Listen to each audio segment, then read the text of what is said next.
What are your career options if you are interested in grant writing? So in this video, I'm going to be breaking down my case for why we think you should start freelancing, and then you can fork off in any other direction that your life wants to take you so that you can build a life you love. All right, let's hit it.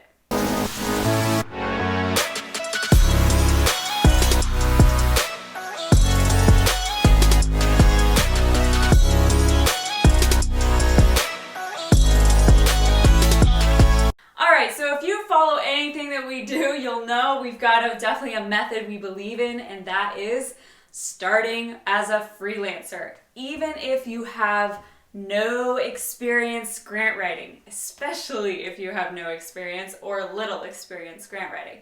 And we'll show you how to do that. You can watch the training below on that full methodology. But to break it down, so once you have gained some experience, there's a couple different directions you can go. So let's go this route. So one, you can use that to go land a great job. I've got two examples that just happened this last week. One, Brandis. So Brandis was working for an organization that she really didn't like the job, and then she ended up starting to do more technical grant writing for these other companies, and she just was doing it as a side hustle, still was fully employed, but one of them ended up offering her a full-time salaried position with benefits because they loved her work as a freelancer. The thing about freelancing is that it's sort of like a dating period, right? You get to know that organization, they get to know you. If you know my story, this is how I got into grant writing. I started freelancing with no experience and landed an amazing job that I held for 5 years before deciding to do something else.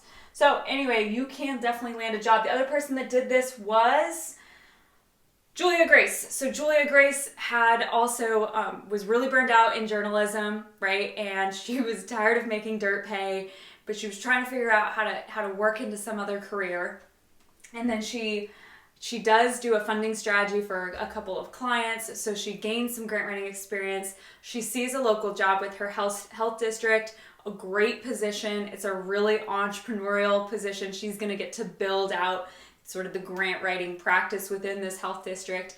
And I'm telling you what, she was underqualified for that job, right? She didn't actually have the experience, but because she had this freelance experience that was recent and relevant that she could talk about, she was able to land that job, right? So that's proof that this model definitely works. Freelance, land a job. Or there's this model. You like it so much, you decide to quit your job and go full-time consulting. Maybe you start growing a little bit. You hire some team members, fellow peers that are in your collective, maybe some of the newer people, right? So this is a wildly fun route. This is the route I took, and I'm telling you what, it's super freaking nice to be able to take off an afternoon because it's sunny. That's something you really have to be on the lookout for here in Alaska, and go take a hike. And then work in the evening because that's when I was feeling energized and productive. You're no longer constrained to these random 9 to 5 p.m. Like, whoever said 2 p.m. was their favorite hour to work? Nobody. Okay, or you keep it as a side hustle. Freelance. That's what you do. So a lot of times we see people come to our program that are retirees. They just want to do something super meaningful. They see this as a great skill to give back to their food bank or whatever. So they're either wanting to do it as a volunteer or they're doing it literally just to make a little extra cash in retirement. They still have lots of brain capacity and things to offer the world. A lot of retired teachers go this route. Actually, we even had a gal that was a Southwest Airlines flight attendant. She loved the work, loved the perks, but it wasn't intellectually stimulating. So she wanted to just have grant writing as a side hustle to kind of satiate her desire to be pushed and learn new things, keep her brain sharp. The other strategy is business development. So maybe you are a for-profit business and you're trying to figure out how do we get, and you have to be super innovative. This is definitely a fine line of if this works or not. But let's say, you think you can actually help your clients get grant funding, which they can then use to pay you for your services or your work, right? So that's an option as well. Guess I'll give you an example. This would have been what I previously did.